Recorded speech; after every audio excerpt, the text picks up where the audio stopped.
says that Congress may make no law of any sort respecting the abridgment of freedom of the press or of expression or of free assembly.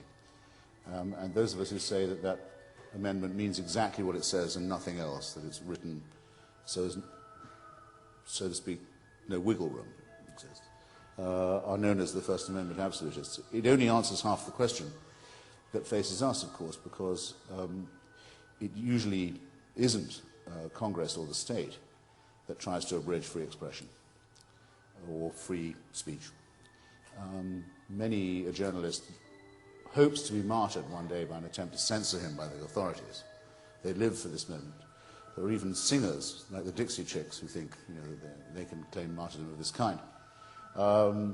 Actually, in the present situation, the main threat to free expression comes from public opinion. So for a Democrat, someone who believes in popular sovereignty, it's a very great problem that public pressure, the pressure of the masses, if you like, is the one that you most likely have to face. And it's also much the hardest to resist, because you'll be accused of being an elitist. You can even be accused of being a racist if you simply say, no, I'm sorry, I reserve the right to criticize anything I like, and in particular, if you reserve the right, insist upon the right to criticize faith or religion. At that point, you may find yourself in some difficulty, and your editor will not tell you, I've been under pressure from the FBI to shut you up. He'll tell you, I've been under pressure from the community to do it. But does that amendment And to me, part of growing up is to say the community can go to hell, as far as that's concerned. I don't care about the community. I don't care about the crowd. I don't care about public opinion.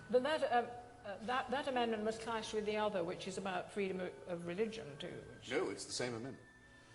The reason why the First Amendment is so important is that the Establishment Clause, as it's called, forbids the US government to take any side in a religious dispute or to allow any privilege for any faith or any faith-based group or any church. Is the same amendment that says there can be no abridgment of the freedom of expression. So it's as tightly written as any possible amendment could be.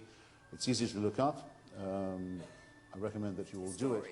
Who claimed the right to say what he believed, regardless of the amount of offence it was given. And he was denied that freedom to offend.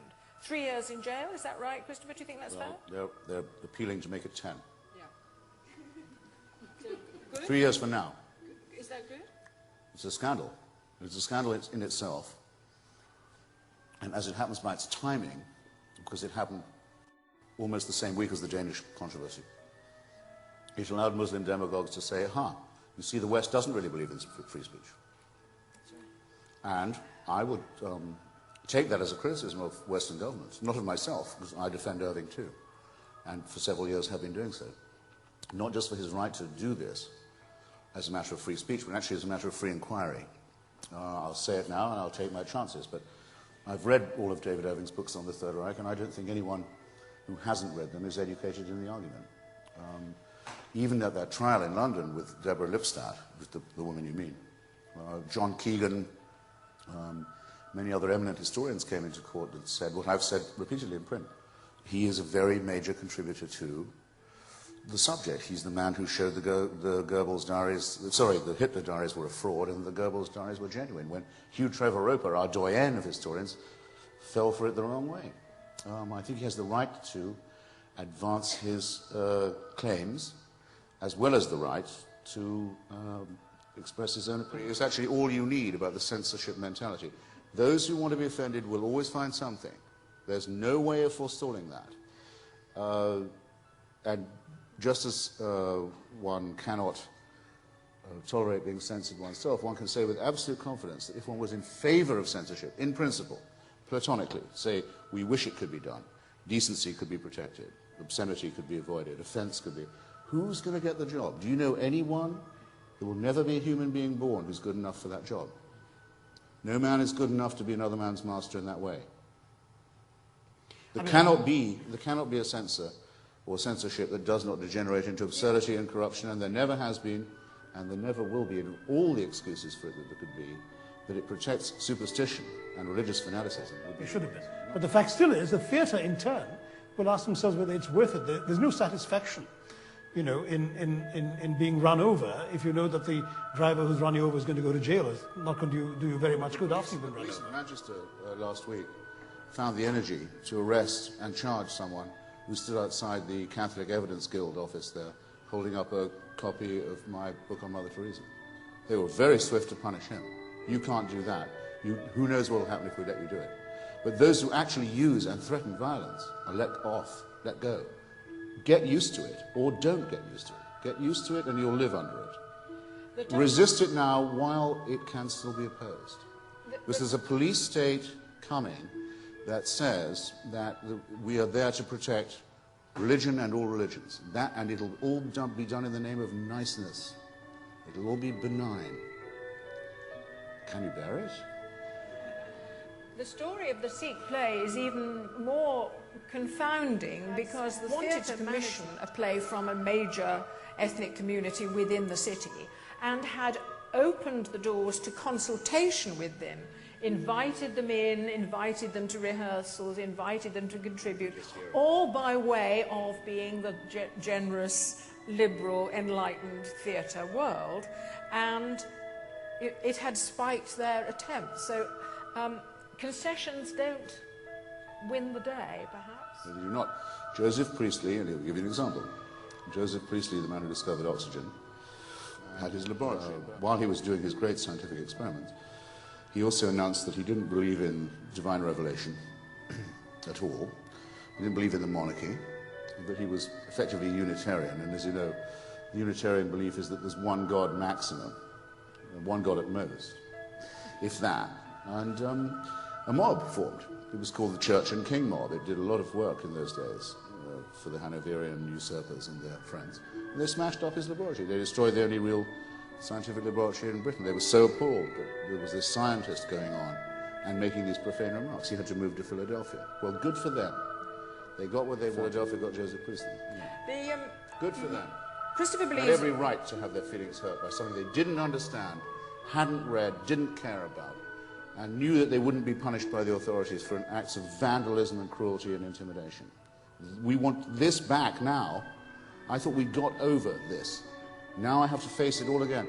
Arguments I'd forgotten having to have, I'm having to have again with religious fascists. I'm ready to do it till I draw my last breath, but I'm appalled that anyone making excuses for them. Well, we live in... you believe that there's a police state coming to defend religions of all kinds. Friendly police state. Friendly police state, kind, benign. How is that going to play out? I mean, how is that going to play out in different communities? Are they all going to become theocracies, in which you cannot speak against the prevailing faith of the day, or indeed any other faith within multi-racial communities? We'd all really enjoy living in a planet full of Christopher Hitchenses, but the fact is we don't. And so all I'm saying is that we do need to take into account the fact that some things we say and do will have consequences. Well, now, which is not to say... Taking into account, does that mean conceding or just saying, well, I'm taking it into account, but I'm still going to do it?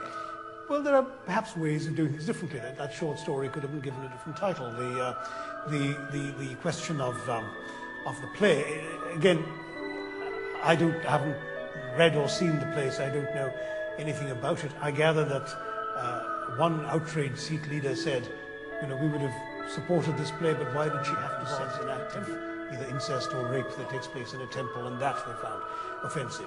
Now, I'm not suggesting that the playwright's artistic integrity ought to be compromised on the altar of somebody else's intolerance, but I am saying that she, in writing it, and the theatre in putting it up, ought perhaps to have borne in mind that maybe there was some effective diplomacy to be conducted before they actually went ahead with this. For fear, precisely. All these acts of diplomacy before, as the play progressed, in order to nuance the relationship with the community which they cherished and which they wanted to see thrive. And it backfired because the word was out. Oh, they're doing this play. Oh, the word is out. They're telling us about it. Let's go and protest. The Regent's Park Mosque came to Salman at one point after the hideous threat of murder, the suborning of murder for money offered by a theocratic leader of a foreign state. Just roll it round your tongue a bit. The theocratic leader of a foreign state in his own name, offers money for murder of someone for writing a novel. Pretty frontal attack on free expression. Everyone says, oh, well, let's see if we can't negotiate this. An offer comes from the Regent's Park Mosque. Well, if you, Mr. Rushdie, will cease being an apostate, declare your adherence to Islam again, maybe we'll stop trying to kill you. And he actually did it. And they lied to him.